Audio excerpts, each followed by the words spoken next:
Hello দর্শক, Uruguay ১০ জন নিয়ে খেললেও শেষমেশ জিততে পারল না ব্রাজিল। আজ দ্বিতীয় কোয়ার্টার ফাইনালে মুখোমুখি হন ব্রাজিল উরুগুয়ে। শেষ হাসিতে হাসল উরুগুয়ে, ব্রাজিলকে কাঁদিয়ে সেমিতে উঠল উরুগুয়ে।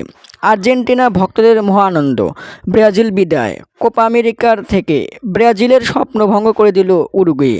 আজকে যা খেলা দেখাইল উরুগুয়ে তা রীতিমতোই অবাক ফুটবল বিশ্ব। দু দলই গোল দিতে পারল না, গোল দেওয়ার সুযোগ পেয়েও পারল না ব্রাজিল উরুগুয়ে।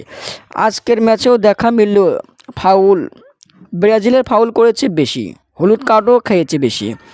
অন্যদিকে উরুগুয়ে প্লেয়ার ফাউল করে লাল কার্ড খেয়েই উঠে গেল মাঠ থেকে। শেষমেশ 10 প্লেয়ার নিয়ে খেললেও পারল না ব্রাজিল গোল দিতে। ম্যাচ ড্র করে টাইব্রেকারে গড়ালো খেলা। টাইব্রেকারে দেখা মিলল দ্বিতীয় মার্টিনেজের, একই গোলকিপার প্রথম গোলেই ঠেকে দিল। এরপর টানা 3টি গোল দিল উরুগুয়ে। অন্যদিকে ভয়ে যেন ব্রাজিল ফাঁক দিয়ে মারল বারে। দর্শক, শেষমেশ 5 মারে 4টি গোল দিল উরুগুয়ে, আর 4 মারে 2টি গোল দিতে পারল ব্রাজিল। আর 2টি গোল, একটি মারল ফাঁক দিয়ে, আর একটি গোল ঠেকে দিল উরুগুয়ের গোলকিপার।